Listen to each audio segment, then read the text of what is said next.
मेरी कहानी बचपन की शरारतों से गृहस्थी के सफर तक धीमी गति में खुलता है। एक पुरानी तस्वीर धुंधली होती हुई दिखती है।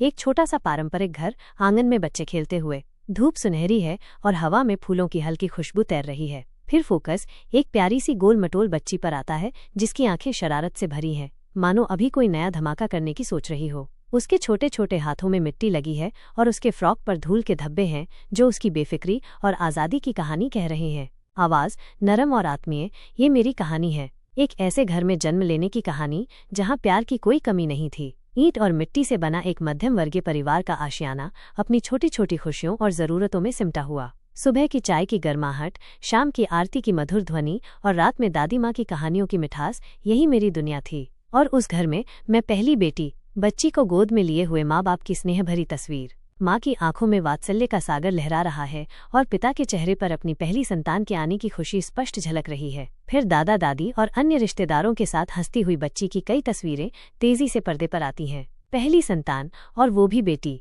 पूरे घर की आंखों का तारा थी मैं। हर किसी ने मुझे जी भर के प्यार दिया। मेरी शरारतें भी तो ऐसी थीं कि किसी को गुस्सा करने का मौका ही नहीं मिलता था। छोटी सी, गोल मटोल और हमेशा कुछ न कुछ उधम मचाने को तैयार। मेरी तोतली आवाज़ और मासूम चेहरे के आगे सबकी नाराज़गी पिघल जाती थी। बच्ची दौड़ती हुई, खिलखिलाती हुई, कभी मिट्टी में खेलती तो कभी बड़ों की नकल करती हुई। आंगन मेरा साम्राज्य था, जहाँ मैं अपनी कल्पना के रंग भरती थी। कभी मैं गुड़िया बनती तो कभी रानी। पड़ोस के बच्चों के साथ मिलकर हम घंटों खेलते, बिना किसी चिंता के। बारिश में कागज़ की नाव चलाना, धूप में पतंग उड़ाना और छुपन छुपाई के खेल में पूरे घर को सिर पर उठा लेना, यही तो मेरा बचपन था। मेरी चंचलता इतनी ज्यादा थी कि घर के बड़े भी कभी कभी हैरान हो जाते थे, पर उनके चेहरे पर हमेशा एक प्यारी सी मुस्कान रहती थी। बच्ची स्कूल जाती हुई, कभी खुश तो कभी उदास चेहरे के साथ। अलग अलग स्कूलों के नाम के बोर्ड की झलकियां। स्कूल का पहला दिन मेरे लिए एक नया अनुभव था। रंगीन किताबें, नए चेहरे और टीचर की मीठी आवाज़, सब कुछ एक सपने जैसा लग रहा था। लेकिन यह सपना जल्द ही टूटने लगा।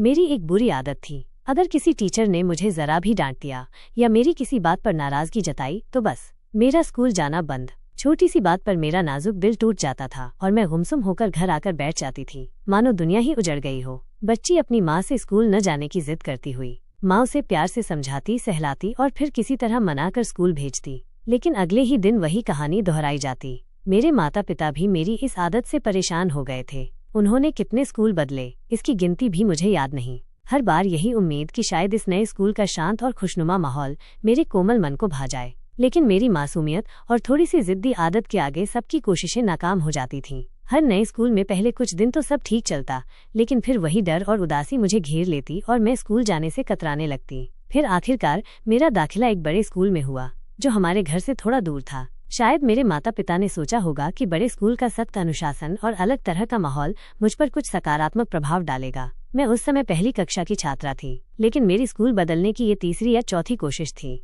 यहाँ कुछ दिन तो सब ठीक चला, मैंने नए दोस्त भी बनाए और पढ़ाई में भी थोड़ा मन लगने लगा। लेकिन फिर वही छोटी छोटी बातों पर उदास हो जाना, किसी दोस्त से अनबन हो जाना या टीचर का होमवर्क ज्यादा देना, ये सब मेरे लिए स्कूल से किनारा करने के बहाने बन जाते थे। बच्ची क्लास में बैठी हुई, थोड़ी खोई खोई, उसकी आंखों में एक अनिश्चितता का भाव है। ऐसे ही तीसरी कक्षा तक मैंने उस बड़े स्कूल में पढ़ाई की, लेकिन घर पर अब बातें बदलने लगी थीं।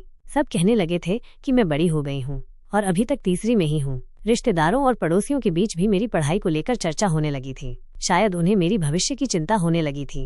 मेरी धीमी प्रगति मेरे माता पिता के लिए एक चिंता का विषय बन गई थी। और फिर एक दिन मेरे माता पिता ने एक बड़ा फैसला लिया। उन्होंने मेरा दाखिला एक गर्ल्स स्कूल में करा दिया। मैं उस समय छठी कक्षा में थी। नया माहौल, सिर्फ लड़कियाँ। शुरू में तो मुझे थोड़ा अजीब लगा। लड़कों के साथ खेलने और पढ़ने की आदत के बाद ये एक बिल्कुल अलग अनुभव था। और शायद इसी बदलाव का असर था कि मेरी पढ़ाई में कमजोरी आने लगी। शायद नए माहौल में घुलने मिलने में मुझे थोड़ा समय लग रहा था और इस वजह से पढ़ाई पर मेरा ध्यान कम हो गया था।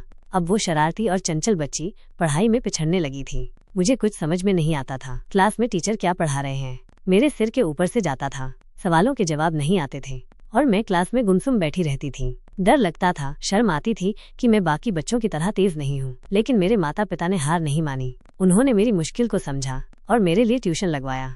एक अनुभवी टीचर घर पर आकर मुझे पढ़ाने लगे। उनकी मेहनत, मेरे माता पिता के प्रोत्साहन और मेरी थोड़ी सी कोशिश से मैंने जैसे तैसे मैट्रिक 10वीं की परीक्षा पास कर ली। ये मेरे लिए एक बड़ी उपलब्धि थी, मानो मैंने सच में कोई बहुत बड़ा पहाड़ चढ़ लिया हो। पास करना मेरे लिए एक बड़ी राहत की बात थी। लगा जैसे मैंने कोई बहुत बड़ा बोझ उतार दिया हो।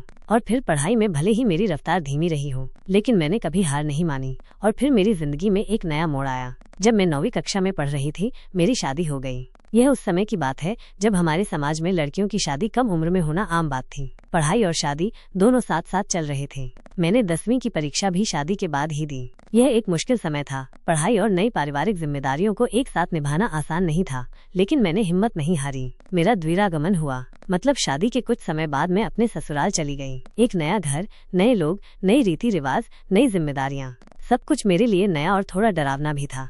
मुझे अपने नए परिवार के साथ तालमेल बिठाने में थोड़ा समय लगा, लेकिन धीरे धीरे मैंने सबको अपना बना लिया। फिर जिंदगी में बच्चे आए।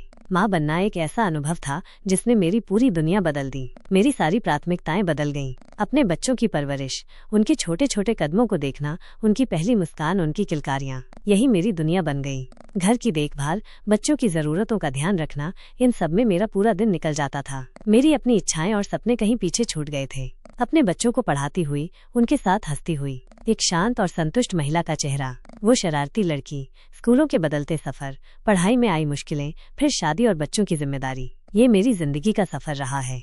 हर मोड़ पर कुछ नया सीखा, कुछ खोया, कुछ पाया।